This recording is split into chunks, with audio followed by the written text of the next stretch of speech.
নিশ্চিত ভাগ করা যায় না। এখন যদি কারো হৃদয়ে নোংরামি থাকে, অপবিত্রতা থাকে, তার কারণে তার ভাগের আরেক পবিত্র ব্যক্তির কুরবানিটা নষ্ট হয়ে যেতে পারে। তো সেজন্য আমরা ভাগের ওই টাকা দিয়ে আমরা ছাগল, বকরি এগুলো কিন্তু দিতে পারি, কিন্তু এগুলো আমরা দিই না।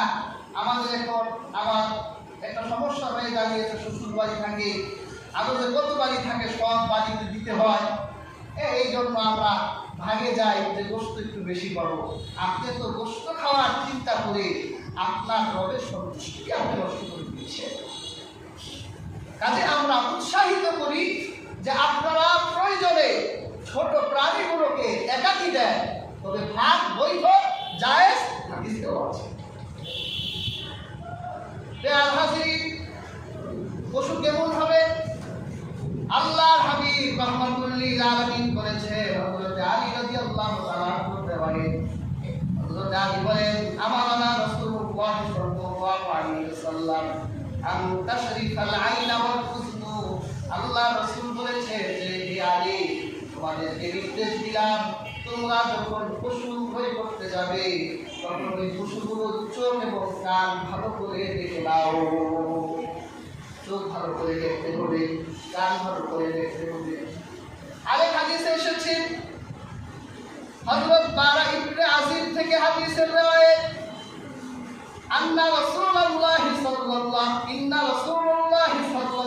আলাইহি ওয়াসাল্লাম সুইলা মাযা ইয়াত্তাকি মিনাদ দাহায়া।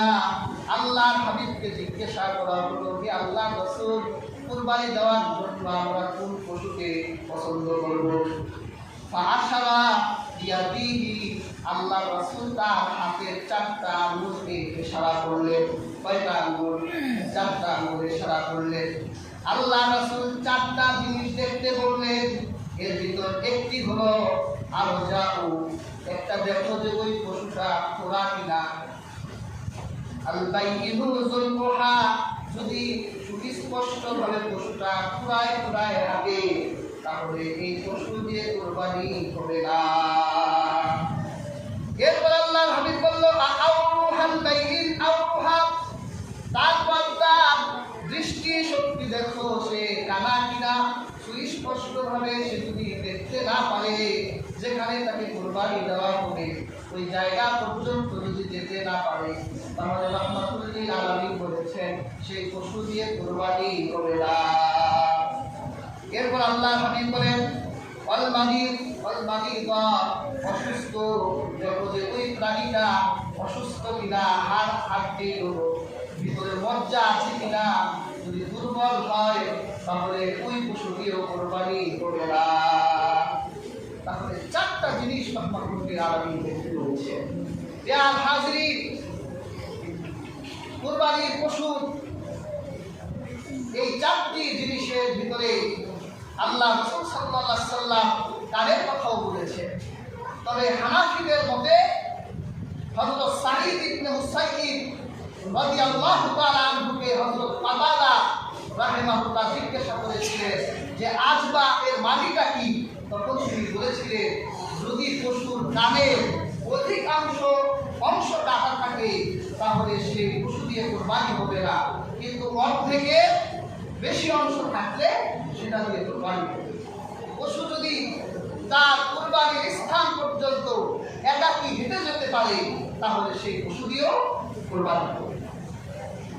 আর হাজিরিন, আমরা পশুগুলো ভালো করে যাচাই বাছাই করব, আর এটা আমরা করিও। আমরা মেয়ে দেখতে গেলে মেয়ে যতটা না দেখি, কুরবানির পশু কিন্তু তার থেকে বেশি দেখি, বেশি দেখার পরেই কিনি। কাজে আমাদেরকে হয়তো বা এই দিক থেকে অনেকে ঠকাতে পারে না, কিন্তু একদিক থেকে কিন্তু আমরা নিজেরা নিজেদেরকেই ঠকাই দিই। সেটা কি?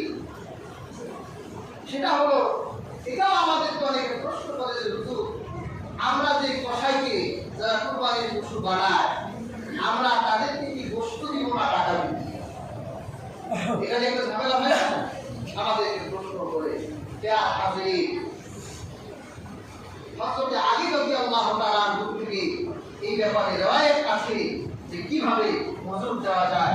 হযরত আলী রাদিয়াল্লাহু তাআলা বলেছেন যে আল্লাহ রাসূল সাল্লাল্লাহু আলাইহি ওয়াসাল্লাম একবার আমাকে তার বুদনা রূপে রক্ষণাবেক্ষণ করে দায়িত্ব দিয়েছিলেন, তিনি আমাকে আদেশ করেছিলেন, আমি আল্লাহ রাসূলের আদেশ পালন করলাম।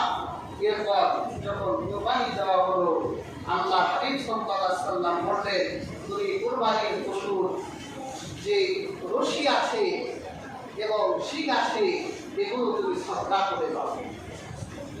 আর সদকা করে দেওয়াটাই ভালো। আমরা তো চামড়া বিক্রি করি, বিক্রি করা বৈধ, বিক্রি করে দিয়ে দেওয়া এটা বৈধ আছে, কিন্তু দেয়ার হাজিরি সরাসরি চামড়া দিয়ে দেওয়াটাই উত্তম। কাজে আমরা উত্তম কাজটাই করতে চাই, সরাসরি আমরা চামড়া দিয়ে দিই, এটা সদকা করে দিতে বললেন আল্লাহ রাসূল। তখন আমরা সদকা করে দিলাম। আল্লাহ রাসূল সাল্লাল্লাহু আলাইহি ওয়াসাল্লাম আল্লাহ রাসূলকে বলা হলো যে হে আল্লাহ রাসূল, আমরা কি কুরবানির পশু থেকে এই গোশতকে আমরা কসাইকে দিব? তখন আল্লাহ রাসূল বলেছিলেন, ওয়ালা নাহনু নুতিহি মিন ইনদিনা, না, তাকে এর থেকে গোশত দেওয়া যাবে না। পারিশ্রমিক হিসেবে কোন কসাইকে গোশত দেওয়া যাবে না। কসাইকে রাসূল বলেছেন গোশত দিব আমাদের থেকে। তার মানে বোঝা গেল আল্লাহ রাসূলের নির্দেশ হলো আপনি যাকে দিয়ে খাটাবেন তার পারিশ্রমিক আলাদা, আপনি তাকে আলাদা টাকা দিয়ে আপনি তার পারিশ্রমিক দিবেন, আর তার গোশত দিবেন আপনার নিজের থেকে। আরেকজনকে যেভাবে গোশত দেন আপনি আপনার নিজের থেকে তাকে গোশত দিবেন, আর তার পারিশ্রমিক আপনি তাকে আলাদা তার সাথে চুক্তিবদ্ধ দিবেন। তার থেকে গোশত দিলে আপনার এই পশুটা তো পারিশ্রমিক হয়ে গেল, বিনিময় হয়ে গেল, এখানে তো বিনিময় চলবে না। কাজে হাজির আমরা অনেক ক্ষেত্রেই এই ভুলগুলো করে থাকি। আল্লাহ সুবহানাহু ওয়া তাআলা আমাদের প্রত্যেককে এই ভুলগুলো থেকে বেঁচে থাকার তৌফিক দান করুন। প্রিয় হাজির, আগামীকাল ঈদুল আযহা। আমরা ঈদুল আযহাতে আল্লাহ হাবিব মুহাম্মদ রাসূলুল্লাহ সাল্লাল্লাহু আলাইহি ওয়াসাল্লামের সুন্নাহ অনুযায়ী কুরবানি করব। এটা আমরা কুরবানির গোশত নিজেরা খাবো। আল্লাহ হাবিব সাল্লাল্লাহু আলাইহি ওয়াসাল্লামের নির্দেশ রয়েছে কুলু ওয়া আকিমু ওয়া তাহিরু, রাহমাতুল লিল আলামিন বলেছে তোমরা নিজেরা খাও, তোমরা খাওয়াও এবং তোমরা দোয়া করে রাখো। ইউটিউবে অনেক আলেমরা ফতোয়া দিছে যে কুরবানির গোশত নিজেরা সব খেয়ে ফেলতে পারে, খাওয়া তো বৈধ, কিন্তু আমরা এই ওয়াজ করলে আমাদের নেশার এমনি নষ্ট, আরো নেশার খারাপ হয়ে যাবে না? এমনি জোয়ান হাঁটার দেশের মানুষ আমরা। আলেকজান্ডার দ্য গ্রেট, উনি 1000 বছর আগে পৃথিবী জয় করতে করতে আমাদের উপমহাদেশ পর্যন্ত এসেছিল। উনি দেখলো যে আমাদের উপমহাদেশে নদীর চরিত্র দুই রকম, মানে সকালে একদিকে স্রোত যায়, আবার সন্ধ্যায় আরেকদিকে, এটাকে আমরা কি বলি জোয়ার ভাটা। আলেকজান্ডার বলল এটা কি হচ্ছে নদীতে?